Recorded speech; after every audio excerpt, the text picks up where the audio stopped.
আসসালামু আলাইকুম ওরহমতুল্লাহি বারকাতুহু। সম্মানিত ভিউয়ার্স, সম্মানিত দর্শকবৃন্দ, আমাদের এই নতুন পেজ আল ইহসান স্কিল ডেভেলপমেন্ট একাডেমিতে আপনারা যারা দেখছেন, যারা জয়েন্ট আছেন, যারা সব সময় ইস্তেফাদা করার উদ্দেশ্যে আমাদের এই পেজের সাথে থাকেন, তাদের সকলকে মারহাবাম বিকুম, সুস্বাগতম ও অভিনন্দন।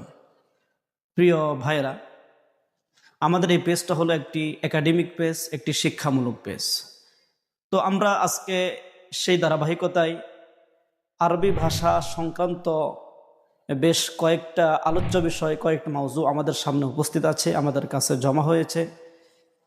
সেই মাউজুগুলোর মধ্য থেকে, সেই আলোচ্য বিষয়গুলোর মধ্য থেকে একটি হলো আহামিয়াতু তাআল্লুমিল লুগাতিল আরবিয়াহ, আরবি ভাষা শেখার গুরুত্ব।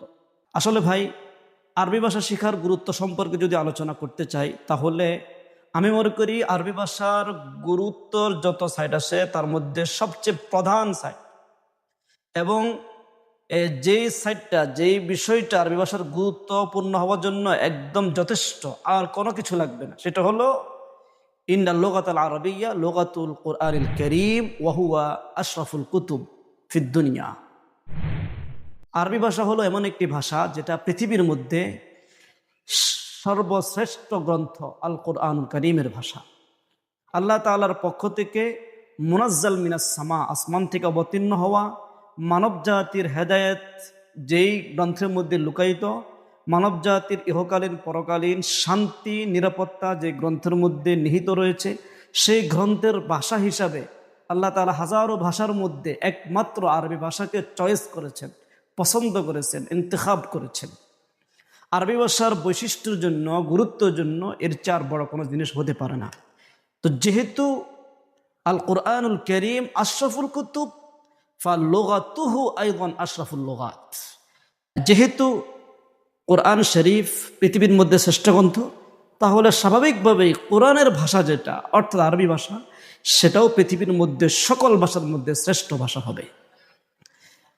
তাছাড়াও আরবি ভাষা এটি হাদিসের ভাষা, লুগাতুস সুন্নাহ ওয়াল আহাদিসিন নববিয়্যাহ, এবং রাসূল করিম সাল্লাল্লাহু আলাইহি সাল্লামের মুখের ভাষা হলো এই আল লুগাতুল আরবিয়্যাহ, আরবি ভাষা। শুধু তাই নয়, বরং আরবি ভাষা হলো লুগাতুল উলুমিল ইসলামিয়্যা ওয়াল ফুনুনিদ দীনিয়্যা, ইসলামী এবং দ্বীনি যত ফন, যত শাস্ত্র আছে, ইসলামী সকল ফুনুন ও উলুমের মৌলিক ভাষা হলো আরবি। আমরা একটা বিষয় লক্ষ্য করলে আমরা অবশ্যই বুঝবো, যদিও আমরা দেখতে পাচ্ছি যে ইসলামের বিভিন্ন শাস্ত্রের বিভিন্ন ফনের কিতাবগুলো এখন বিভিন্ন ভাষায় আছে। আমাদের মাতৃভাষা বাংলা ভাষাও আছে, এভাবে উর্দু ভাষায় আছে, ফার্সি ভাষা আছে, পৃথিবীর বিভিন্ন ভাষায়। যতই ভাষায় থাকুক না কেন, কিন্তু সকল কিছুর মূল হলো আরবি ভাষা। যত ফন এবং শাস্ত্র আছে, সকল ফনের সকল মৌলিক কিতাবগুলো হলো আরবি ভাষায় লিখিত। এরপরে এখন আমরা যত ভাষায় দেখতেছি, অন্যান্য ভাষাগুলোর মধ্যে যে কিতাবগুলো দেখতেছি, যে বইগুলো দেখতেছি, সেটা যে শাস্ত্রীয় হোক না কেন, সেই বইগুলো কিন্তু আরবি ভাষা থেকে মুনতাকিল, স্থানান্তর হয়েছে, আরবি ভাষা থেকে সেটা অনুবাদ হয়েছে। তাহলে আমরা এক কথায় বলতে পারি, ইন্নাল লুগাতাল আরবিয়্যা লুগাতুল উলুমিল ইসলামিয়্যা ওয়াল ফুনুনিদ দীনিয়্যা। সুতরাং আরবি ভাষা শেখা ছাড়া, বরং শুধু শেখানো, আরবি ভাষায় দক্ষতা অর্জন করা ছাড়া কেউ কোরআন ও হাদিসের ইলমের মধ্যে, শরীয়তের ইলমের মধ্যে মাহারত অর্জন করতে পারবে না। এজন্যই তো ইমাম ইবনে কাসির রাহমাতুল্লাহি আলাইহি বলেছেন, ইয়ামবাগি লিতালিবিল হাদিস আন ইয়াকুনা আরিফান বিল লুগাতিল আরাবিয়্যা।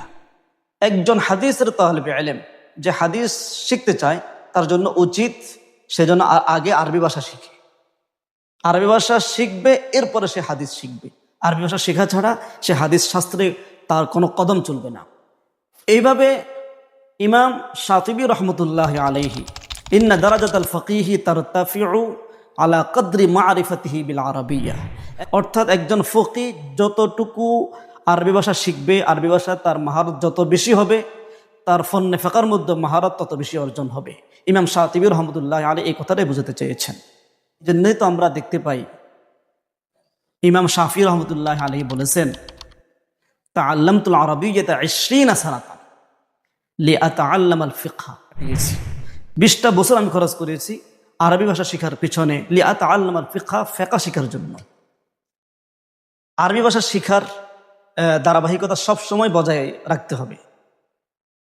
হ্যাঁ, কেউ আছেন হয়তো এখন দাওরাল হাদিস পড়ে হয়তো আমরা শিক্ষকতা করতেছি, আলহামদুলিল্লাহ, তালিমের কাজে, তাদরিসের কাজে আসি, আরবি ভাষা বিভিন্ন কিতাব নিজেরা পড়তেছি, পড়াচ্ছি, নাহসরফের বিভিন্ন কিতাব পড়েছি, পড়াচ্ছি, অথচ আমাদের আরবি ভাষার মাহারত অর্জন হয় নাই। তো আসলে ভাই শেখার কোনো বয়স নাই। যে যে বয়সেই থাকি না কেন, যে যে জীবনে যে স্তরে থাকি না কেন, আমার যদি দুর্বলতা থাকে, আমি একজন আলেমের দ্বীন হিসাবে আমাকে আরবি ভাষার যোগ্যতা, আরবি ভাষার মাহারত অর্জন করতে হবে। অর্জন করার তৌফিক দান করুন। আমাদের উক্ত পেজ থেকে ইনশাল্লাহ সবসময় আরবি ভাষা সংক্রান্ত বিভিন্ন আলোচনা, ভিডিও, লেখা, বিভিন্ন ধরনের আয়োজন ইনশাল্লাহ থাকবে আপনাদের জন্য। আপনারা আমাদের সাথে থাকবেন। সাউফা তাকুনু বিইজনিল্লাহি তাআলা মিনাল মুস্তাফিদিন ওয়া সাউফা তাকুনু মিনাস সুআদাই বিহাদাল আমরি ইনশাআল্লাহু তাআলা। তাকাব্বালাল্লাহু জুহুদাকুম ওয়া আমালাকুম জামিআ। আসসালামু আলাইকুম ওয়া রাহমাতুল্লাহ।